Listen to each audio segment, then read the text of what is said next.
ఓం నమ శివాయ.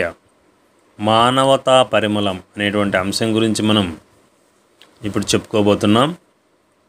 కళ్ళు తెరవగానే బంగారు పాత్రలో పంచభక్ష పరమాన్నాలు కొందరికి, మట్టి మూకళ్ళల్లో గంజి మరికొందరికి, వద్దని ఆహారాన్ని విసిరి కొట్టేవాళ్ళు కొందరైతే మట్టిలో పడిన మెతుకుల్ని ఏరుకుని ఆకలి తీర్చుకునే వాళ్ళు మరికొందరు. అప్పుడు మొదలవుతుంది దుర్భరమైన ఈ స్థితి నుంచి బయటపడాలన్న బలమైన కోరిక, పట్టుదల, కసి పెరిగి జీవితంలో ఎదగాలన్న కాంక్ష దృఢమవుతుంది.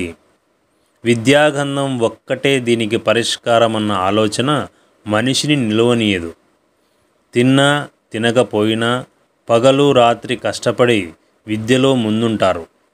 అటువంటి వేళ ఆపన్న హస్తాన్ని అందించి నేనున్నానని సాయపడే దాతలు ఎదురైతే ఆ బతుకులకు ఓ ఆలంబన దక్కుతుంది.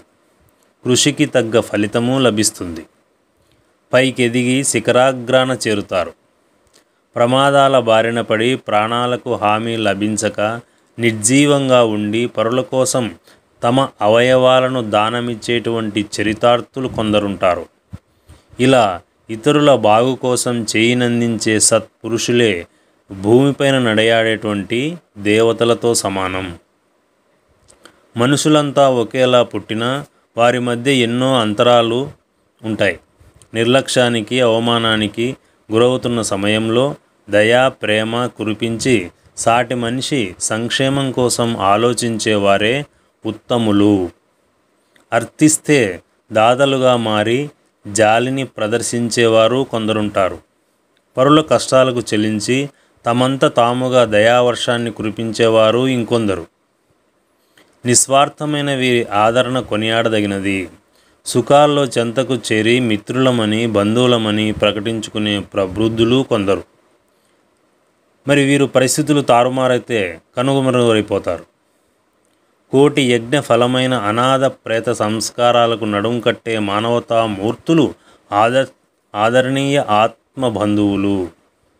మరి త్రేతాయుగంలో జనక మహారాజుడికి జ్ఞానబోధ చేసినటువంటి పరమహంస పరివ్రాజకుడైనటువంటి అష్టావక్రుడు, మరి ఈ యొక్క అష్టావక్రుడు యుగాంతం వరకు జీవించి ద్వాపర యుగంలో కృష్ణుని మరి ఆ మహనీయుడి పాదాలను బంగారు పళ్ళెంలో ఉంచి అభిషేకించాడు వాసుదేవుడు. ప్రాణం వదిలినటువంటి అష్టావక్రుడి అంత్యక్రియలను జీవపితరుడు అయినటువంటి అంటే తల్లిదండ్రులు జీవించి ఉన్నా కూడా మరి సాక్షాత్తు శ్రీకృష్ణుడే స్వయంగా నిర్వహించాడు.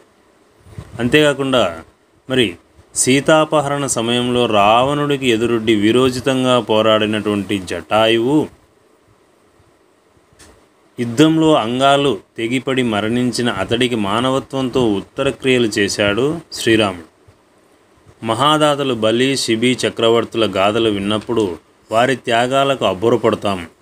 దుర్భిక్ష కాలంలో ఆకలి దప్పులతో అలమటించే వారికి, వైకల్యం గల వారికి, రోగులకు ప్రత్యోపకారాన్ని ఆశించక నిస్వార్థంతో చేసేటువంటి దానమే సాత్విక దానం.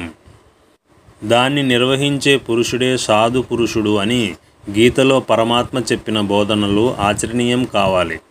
కరుణ కలిగిన హృదయమే భగవన్నిలయం. ప్రేమతో దేవుణ్ణి దర్శించాలంటే మానవత్వాన్ని చూపించాల్సిందే. సర్వజనులు సమానమన్న భావము బలపడాలి. బాల్యంలోని ఈ అంకురాల్ని పాదుగొలుపుతే ప్రేమ వృక్షాలు మహోన్నతంగా పెరుగుతాయి. శాఖోపశాఖలుగా విస్తరించి అద్భుత ఫలాలను అందిస్తాయి. సుమనోహర సుగంధ పరిమళాలను నలుదిశలా వెదజల్లుతాయి. ఓం నమ శివాయ.